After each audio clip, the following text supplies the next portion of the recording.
5 years ago today, David Goldman's wife took their young son, Sean, to Brazil, and they never returned. Since then, David has been trying desperately to get his son back. Tonight, there will be candlelight vigils for Sean. In the meantime, there is some good news from the Brazilian courts, giving David new hope this morning.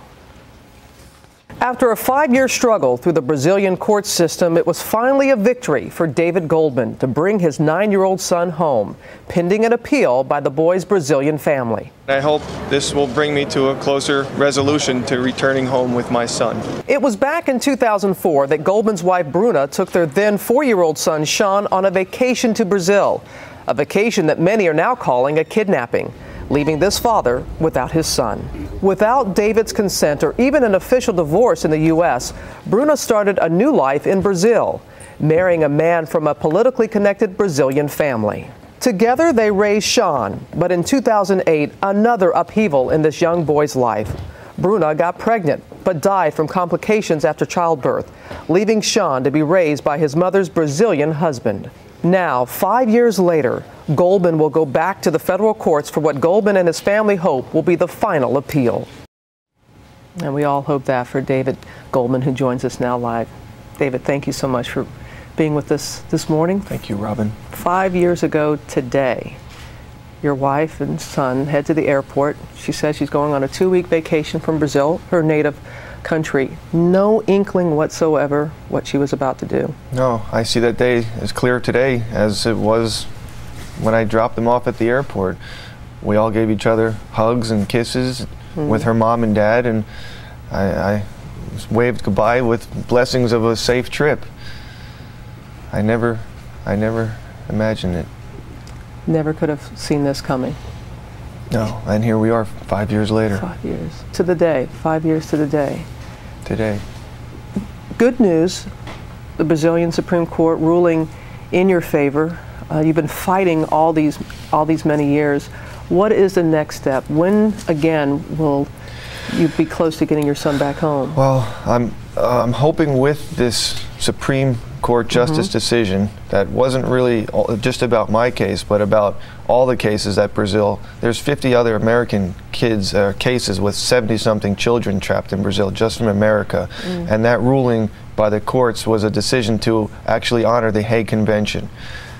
And with that, they put my case back to the second level federal court, where they have an appeal, hopefully with the Supreme Court ruling and the first level federal ruling ordering my son home.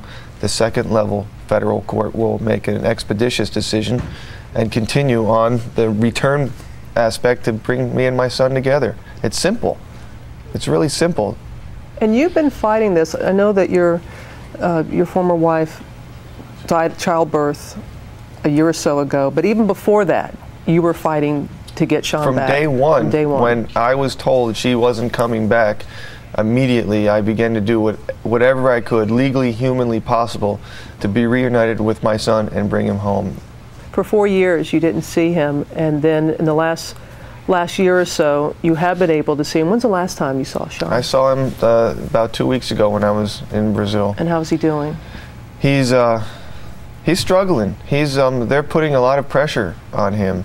They've been waging this campaign to turn him against me for all this period of time, and then when they see they're having trouble with that, when they see how well we are together and how the love is still there and so strong, they ratchet up their pressure on him, and it was evidenced in the 42-page court-appointed psychological evaluation. They're doing something that's called the parental alienation, trying to erase memories, create false memories. It's just very sad, and to see it happen, and to not just to be able to take my child and go and help him is again beyond cruel. Like you said, this alienation, it's not just you saying this. These are court-appointed doctors who have spent time with your son and have said the same thing. Yes. Does he ask you, like the first time, was he asking, what questions did he ask you?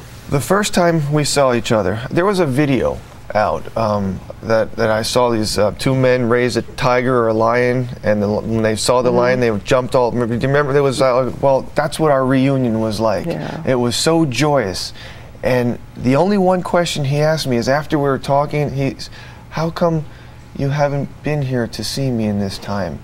And you know, we had this like, you know, I love you, Dad, we're here, this is so great, where have you been? And obviously I'm not going to say, well, because you were kidnapped and they're not allowing me. I just said, Sean, I've been here many times with your grandmother, with your cousins, with your grandfather, always trying to be with you, to see you. And for some reason, there were just complications in the court system, and it couldn't work out. But we're here now, so here's another picture. Let's look. This is, remember, with Grandpa fishing, and just to try to keep our limited time in an environment that is completely uncivilized, with somebody monitoring us and standing right in between us, just to try to connect as best I can under those circumstances and not be provoked into anything that they would like. Yeah, well, it's been remarkable how you've held up and how you've handled all this, and as you said, you and other cases, and hopefully he will be home to you soon. I know pray it's not every day. I know, and I know it's not lost on you about Sunday being Father's Day. You mentioned that, and we look forward to that time that you're reunited with your son Me too. again. Thank you so much. Thank you, Robin. Appreciate that.